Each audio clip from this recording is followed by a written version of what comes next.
آپ کا پروگرام گفتگو میں بہت بہت خیر مقدم. ہم آپ کو گاہے بگاہے زحمت دیتے رہتے ہیں اور یہ بڑی خوش قسمتی ہے کہ آپ فیض صدی کے موقع پر آپ ہندوستان تشریف لائے ہیں. آخر کیا بات ہے فیض کی شاعری میں کہ ایک پوری صدی کو کہا جائے کہ فیض صدی کیا ہے؟ یہ فیض بہت عمدہ سوال ہے.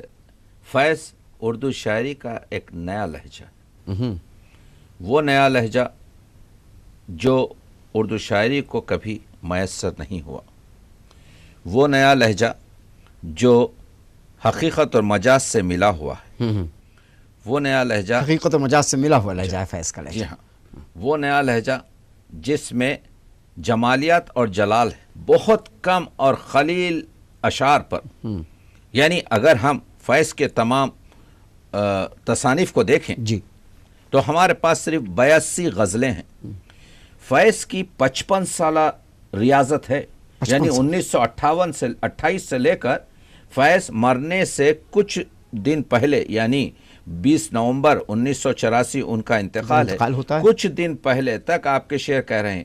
تو اس 55 سال میں کچھ دن پہلے تک آپ کے جو ہے شعر کہہ رہے ہیں. اتنا کریٹیو دور رہا ہے فیض کا خود. ہاں، مگر شعر صرف 82 غزلیں کہی ہیں، یعنی سال میں 1.5 غزل کہی ہے. اچھا، یعنی تمام اشعار میں نے غزل بنیادی طور پہ نظموں کا شاعر، نظموں کا بھی ہے، مگر نظمیں بھی تو 180 ہیں، یعنی کل شعر جو ہیں 2000 کے قریب ہیں. لیکن اتنے کم اشعار ہوتے ہوئے بھی جو اثر ہے، یعنی اتنا فیض پڑھا گیا ہے، اتنا فیض گایا گیا ہے، اتنا فیض آج لوگوں کو ازبر ہے کہ میں جیسے ہی کہتا ہوں آپ کے کہ جو ہے ایک شعر پڑھتا ہوں کہ میں نے سمجھا تھا کہ تو ہے تو درخشاں ہے حیات، تو ادھر سے جواب دیتا ہے کوئی تیرا غم ہے تو غم دہر کا جھگڑا کیا ہے. غالب کے بعد اگر یہ کمال کسی اور کو حاصل ہوا تو وہ فیض ہیں کہ خاص و عام کی زبان پہ چڑھ گیا. یقیناً، کیونکہ فیض کے پاس جو دکھتی رگ پر فیض نے ہاتھ رکھا. وہ کیا ہے دکھتی رگ آپ کے پاس؟ دکھتی رگ یہ ہے کہ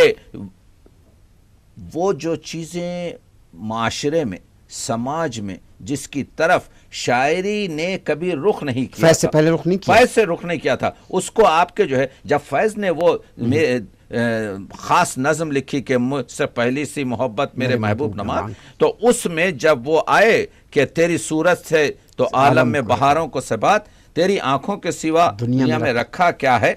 اور اس کے بعد جیسے ہی آپ کے جو ہے آگے بڑھتے ہیں کہ جا بجا بکتے ہوئے کوچہ بازار میں جسم، خاک میں لتھڑ ہوئے خون میں نہلائے ہوئے جسم، نکلے ہوئے امراض کے تنوروں سے، پیپ بہتی ہوئی گلتی ہوئے ناصروں سے، تو ایک دم ایک احتجاج ہوا کہ رومانی کیفیت کو آپ نے ہمارے ذہن کو جھنجھوڑ دیا.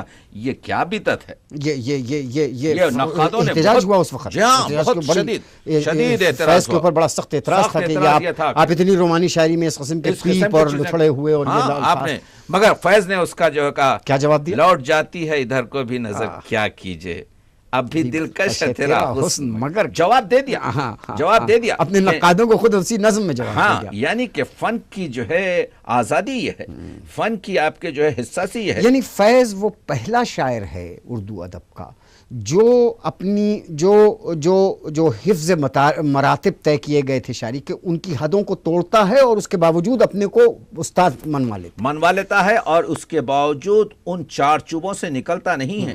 فیض نے وہی اختیار استعمال کیے جو غالب کیا ہیں اور میر کیا ہیں اور اس سے جوش کیا ہیں، یقیناً گل اور گلچین، وہی آپ کے ہجر و فراق، وہی شمع و پروانہ، لیکن نئی معنیوں کے ساتھ دیا. یعنی آپ نے لہجے کی بات کی تھی، فیض کے لہجے میں ایسی کیا خاص بات ہے کہ جس کا ذکر عموماً ہوتا اور خود آپ نے بھی شروعات سے جب کیا خوبی ہے اس کے لہجے؟ ترقی پسند جو لہجہ تھا وہ بڑا آپ کے سخت لہجہ تھا، گھن گرج کا لہجہ، انقلاب کا لہجہ تھا. وہ تو کہتے ہی تھے کہ بھائی ہم انقلاب لا رہے ہیں اور ہماری شاعری انقلابی شاعری، اس میں گھن گرج تھی، جوش تھے. انہوں نے پوری طریقے سے جیسے آپ کے سیاسی شاعری کو رومانی شاعری پر فوقیت دے دی تھی، انہوں نے پوری طریقے سے جلالیت کو جو ہے جمالیات پر توفیق دے دی تھی.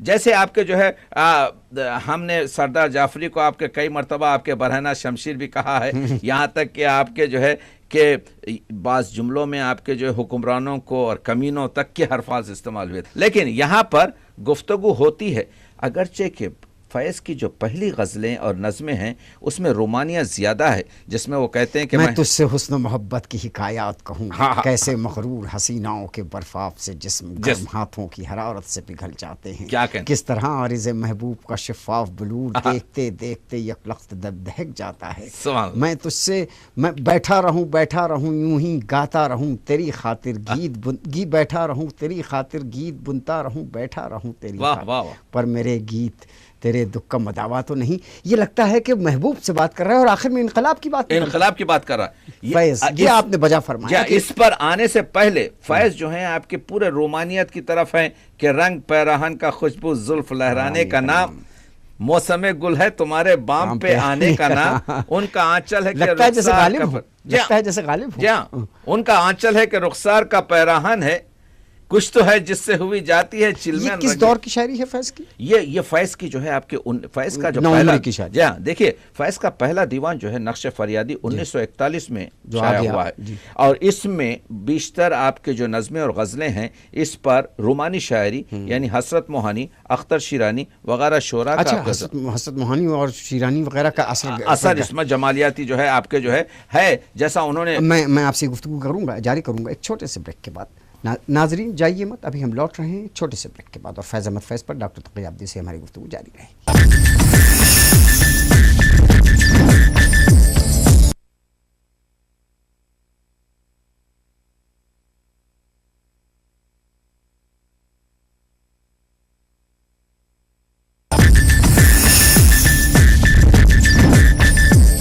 پروگرام گفتگو میں آپ کا خیر مقدم ہے۔ اس وقت ہم بات چیت کر رہے ہیں فیض کی صدی کے تناظر میں ڈاکٹر تقی عابدی سے۔ ڈاکٹر صاحب آپ نے فرمایا کہ اردو کے اساتذہ میں جن کا آپ اب نام لیتے فیض کی شاعری پر اثر ہے، کون کون ہیں جن کو آپ مانتے ہیں کہ ان پر گہرا اثر رہا؟ دیکھیے خود فیض سے انٹرویو میں پوچھا گیا ہے کہ آپ کی رومانی شاعری پر کس کا اثر ہے، تو فیض نے کہا کہ دیکھیے ہم حسرت موہانی، اول تو اساتذہ میں انہوں نے کہا کہ سودا، اچھا، میر غالب اور انیس کا بھی ایک جگہ نام لیا ہے زبان بندی کے سور، لیکن جہاں پر ان کی جمالیت کا ہے اپنے انٹرویو میں حسرت موہانی، اور ہم جانتے ہیں کہ حسرت موہانی کے پاس ایسے پاکیزہ اور عمدہ ترین شعر ہیں کہ اللہ رے جس میں یار کی خوبی کے خود بخود رنگینیوں میں ڈوب گیا پیرہن تمام، روشن جمال یار سے ہے انجمن تمام، جس کا مطلب ہے دہکا ہوا ہے آتش گل سے چمن تمام، مشہور۔ ہاں تو اب یہ جو تھا 1941 میں جو نقش فریادی آئی اس میں لہجہ ابھی فیض کا مشخص نہیں ہوا تھا، اچھا، لیکن جب ان کی دوسری کتاب آئی آپ کے دست صبا یا اس کے بعد مخصوصاً زندان نامہ جو آیا، کیا کہنا، لیکن وہ جو لہجہ انہوں نے داخل کر لیا تھا، تو آپ لہجے پہ بات کریں۔ جی ہاں، ہم کے ٹھہرے اجنبی کتنی مداراتوں کے بعد، پھر بنیں گے آشنا کتنی ملاقاتوں کے بعد، کب نظر میں آئے گی بے داغ سبزے کی بہار، خون کے دھبے دھلیں گے کتنی برساتوں کے بعد۔ یہ نیا لہجہ ہے ظفر آغا صاحب جو فیض اردو ادب میں پیش کر رہا ہے۔ جی ہاں، جو فیض اردو ادب میں مطلب یہ کمال ہے فیض کا۔ اگر کہا میں کہوں، میں کوئی بڑا نقاد نہیں، کچھ میری کیا بساط، کہ غزل نظم، فن نظم کو غزل کے انداز غزل بنا دینا، یہ فیض کا ہی بہت عمدہ جملہ آپ نے کہا کہ فیض کی نظموں کو میں اتنا تغزل کوٹ کوٹ کر بھرا گیا ہے کہ فیض کی نظمیں جو ہیں غزل نما نظمیں معلوم ہوتی ہیں، جیسے کہتے ہیں کہ وہ کہ تھے بہت بے درد لمحے، تھے بہت بے درد لمحے، تھے بہت بے درد لمحے، ختم درد عشق کے تھی بہت بے درد صبح مہربان راتوں کے بعد۔ یہ آپ دیکھ رہے ہیں کہ یہ چیزیں جو ہیں جس طریقے سے فیض نے اپنی شاعری میں، یہ انقلاب بھی ہے اور یہ عشق انقلاب بھی ہے۔ اصل میں بات یہ ہے کہ فیض انقلاب کے عشق میں ڈوبا ہوا تھا اور اس کو عشق سے کم اور کچھ سمجھتا نہیں تھا۔ اس کے ہاں انقلاب کے معنی خون و خرابہ ہی نہیں تھے، محبت تھی۔ اور وہ جو لہجہ پہلے کا رومانی تھا کہ دونوں جہان تیری محبت میں ہار کے، وہ جا رہا ہے کوئی شمع غم گزار کے، ایک فرصت گناہ ملی وہ بھی 4 دن، دیکھیں ہم نے حوصلے پروردگار کے، وہ تبدیل ہوا۔ دوسرا آپ کے کہ ایک گردن مخلوق جو ہر حال میں خم ہے، ایک بازو قاتل ہے کہ خونریز بہت ہے۔